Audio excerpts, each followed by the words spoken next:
Selamat siang, perkenalkan nama saya Alberika Sindriani Dewi Johoman dari kelas 2019A, Program Studi Sarjana Keperawatan, Fakultas Ilmu Kesehatan dan Pertanian, Universitas Katolik Indonesia Santo Palu Sulteng. Dalam materi ini saya akan membahas mengenai ekologi dan epidemiologi, khususnya yang berkaitan dengan krisis lingkungan.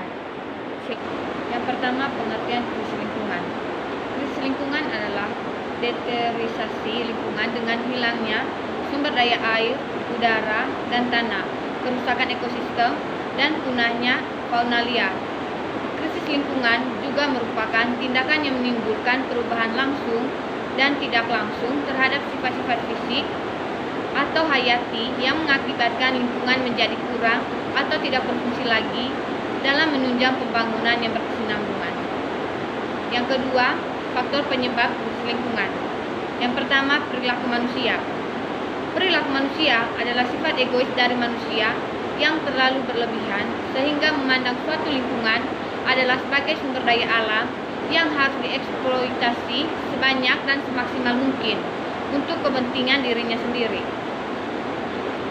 Kegiatan yang tidak terkontrol ini dapat menyebabkan kerusakan lingkungan baik untuk sumber daya alam maupun untuk fauna dan flora yang ada. Yang kedua, teknologi. Kesulitan dalam mencari alternatif teknologi yang ramah lingkungan sehingga penggunaan teknologi yang tidak ramah lingkungan menjadi semakin meningkat. Yang ketiga, faktor alam. Kerusakan lingkungan karena faktor alam terjadi karena adanya bencana alam seperti banjir, gempa bumi, dan gunung meletus. Yang keempat, banjir. Selain karena ulah manusia, yaitu pembuangan sampah di sembarangan tempat, banjir juga dapat disebabkan karena hujan yang turun terus-menerus. Yang kelima, gempa bumi. Gempa bumi terjadi karena lereng bumi atau aktivitas gunung Merapi. Gempa bumi akan menyebabkan bangunan roboh, terjadi tanah longsor, dan terputusnya jalur transportasi. Yang keenam, gunung meletus. Letusan gunung Merapi akan mengakibatkan gangguan pernafasan karena pengaruh dari asap dan gas beracun yang dikeluarkan, dan itu menyebabkan juga kerusakan lingkungan. Yang ketujuh, membuang sampah sembarangan. Pembuangan sampah di sembarang tempat dapat menyebabkan banjir, timbulnya wabah penyakit, dan lingkungan menjadi kotor dan rusak. Faktor penyebab yang kedelapan yaitu limbah industri. Limbah industri yang berasal dari pabrik maupun rumah tangga dapat menyebabkan terjadinya pencemaran lingkungan. Yang kesembilan, penebangan hutan secara liar. Lahan yang gundul tidak dapat menyerap dan menahan aliran air hujan sehingga mengakibatkan terjadinya longsor. Yang ketiga, jenis-jenis pencemaran lingkungan. Yang pertama, pencemaran udara. Yang kedua, pencemaran air. Yang ketiga, pencemaran tanah. Yang pertama, pencemaran udara, yaitu pencemaran udara dapat disebabkan oleh zat-zat polutan seperti asap kendaraan, asap pabrik, karbon monoksida yang membuat polusi udara sehingga pencemaran udara terjadi. Kemudian pencemaran air terjadi karena disebabkan oleh sampah yang dibuang ke sungai, limbah pabrik yang dibuang ke saluran air maupun ke sumber air. Kemudian pencemaran tanah disebabkan karena adanya zat-zat polutan seperti sampah-sampah yang sulit terurai yang masuk ke lapisan tanah dan merusak kualitas tanah. Yang keempat, sumber-sumber pencemaran udara. Yang pertama, sumber alami, yaitu sumber pencemaran yang terjadi secara alami yang meliputi akibat letusan gunung Merapi, akibat kebakaran hutan, sumber air panas, debu, pelepasan radioaktif, rayap, dan petir. Sedangkan yang kedua, sumber antropogenik merupakan pencemaran udara yang diakibatkan oleh aktivitas manusia yang meliputi lahan gundul, pembukaan lahan baru, debu zat kimia dan partikulat hasil kegiatan pertanian dan perkebunan. Yang keempat, pembuangan sampah di sembarang tempat.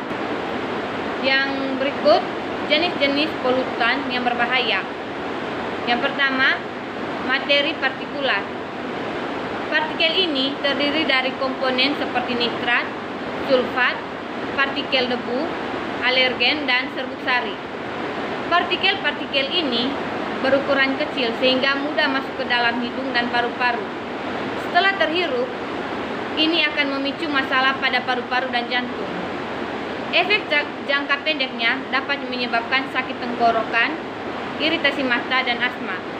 Sedangkan untuk efek jangka panjangnya akan memicu masalah seperti berkurangnya fungsi paru-paru dan kardiovaskular. Yang kedua, sulfur dioksida atau SO2.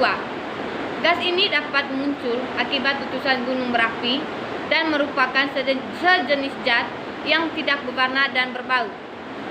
Jika zat ini tercium, maka akan menyebabkan iritasi pada hidung, tenggorokan, paru-paru, kardiovaskular, dan penyakit pernapasan lainnya. Yang ketiga, karbon monoksida atau CO. Zat ini tidak berwarna dan tidak berbau, sehingga mudah sekali terhirup. Zat ini dapat menghambat jumlah oksigen yang dibutuhkan tubuh. Selain itu, akibat fatalnya berupa kematian. Yang keempat, nitrogen dioksida atau NO2. Nitrogen dioksida adalah polutan berbahaya karena berkontribusi terhadap pembentukan kabut fotokimia yang mengancam kesehatan. Nitrogen dioksida memicu peradangan pada saluran pernapasan, infeksi seperti influenza dan pneumonia, dan rentan terhadap infeksi paru-paru. Yang kelima, ozon. Ozon berbentuk kabut asap yang terikat oleh oksigen. Zat ini dapat menyebabkan iritasi tenggorokan, iritasi mata, hidung, dan paru-paru. Yang berikut, dampak kerusakan lingkungan terhadap kesehatan. Yang pertama, pencemaran udara. Pencemaran terhadap udara berdampak besar terhadap kesehatan manusia. Udara kotor pasti mengandung zat-zat kimia yang berbahaya dan mengandung berbagai macam bibit penyakit. Penyakit yang dapat disebabkan oleh pencemaran udara seperti penyakit asma, sesak nafas, bahkan dapat menyebabkan penyakit jantung dan kanker paru-paru. Yang kedua, pencemaran air. Air yang telah tercemar dapat membahayakan kesehatan karena terdapat bibit penyakit dan zat-zat kimia yang beracun.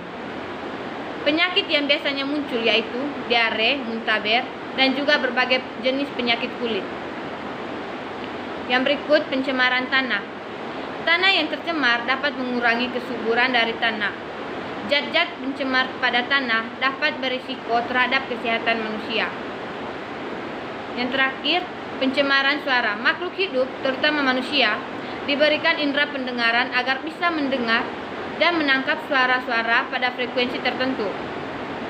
Seiring dengan perkembangan teknologi, banyak benda-benda dihasilkan untuk mempermudah kehidupan manusia. Contohnya, kendaraan bermotor, mobil, kapal laut, dan mesin pabrik lainnya. Suara yang dihasilkan oleh benda-benda tersebut sangat berisik dan menimbulkan polusi suara. Pengaruh polusi suara membuat manusia mudah terkejut, mudah marah, stres, dan berkurangnya daya pendengaran. Yang berikut, upaya dalam mengurangi atau mengatasi pencemaran lingkungan. Yang pertama, upaya mengatasi pencemaran tanah, yaitu meliputi tidak membuang sampah sembarangan, mengurangi penggunaan pestisida. Yang ketiga, selalu mengolah limbah industri sebelum dibuang. Keempat, memilih sampah mana yang dapat didaur ulang ataupun yang tidak. Yang kelima, menggunakan atau mengolah kembali sampah yang sulit terurai. Kemudian, upaya mengatasi pencemaran udara, yaitu yang pertama, mengurangi penggunaan kendaraan bermotor. Yang kedua, tanam tanaman penangkal polusi. Yang ketiga, menghentikan kebiasaan merokok. Yang keempat, hindari kebiasaan membakar sampah. Yang kelima, membatasi penggunaan listrik dan menjaga rumah agar tetap bersih dan sehat. Yang berikutnya, upaya mengatasi pencemaran air meliputi yang pertama, Hindari penggunaan bahan peledak dan zat-zat beracun untuk menangkap ikan. Yang kedua, jangan membuang sampah dan limbah di sungai, danau maupun laut. Yang ketiga, kurangi penggunaan deterjen. Yang keempat, jangan membuang limbah pabrik pada saluran air. Yang terakhir, gangguan-gangguan kesehatan akibat logam berat. Yang pertama, gangguan pada sistem saraf. Selain gangguan yang terjadi pada otak, logam merkuri juga dapat menyebabkan gangguan pada saraf. Hal ini terjadi karena logam merkuri akan bersifat merusak organ-organ dalam tubuh apabila logam tersebut masuk ke dalam tubuh. Yang kedua, kanker kulit. Kanker kulit ini disebabkan karena penggunaan arsen atau air dalam dosis yang sangat besar. Yang ketiga, gangguan sistem pernapasan. Gangguan sistem pernapasan disebabkan oleh paparan subkronik berilium atau Be. Yang keempat, gangguan mental. Hal ini dapat meningkatkan resiko terserang kanker, penyakit jantung, dan kelemahan sistem imun yang disebabkan oleh defisiensi selenium atau Se. Yang kelima, kerusakan jaringan yang disebut dengan hemochromatosis merupakan efek tosis besi atau Fe. Yang terakhir, gangguan permanen sistem saraf ekstrapiramidal, gangguan kejiwaan, serta sinosisati merupakan gejala toksisitas mangan atau Mn yang terjadi melalui paparan inhalasi. Baik, sekian dan terima kasih.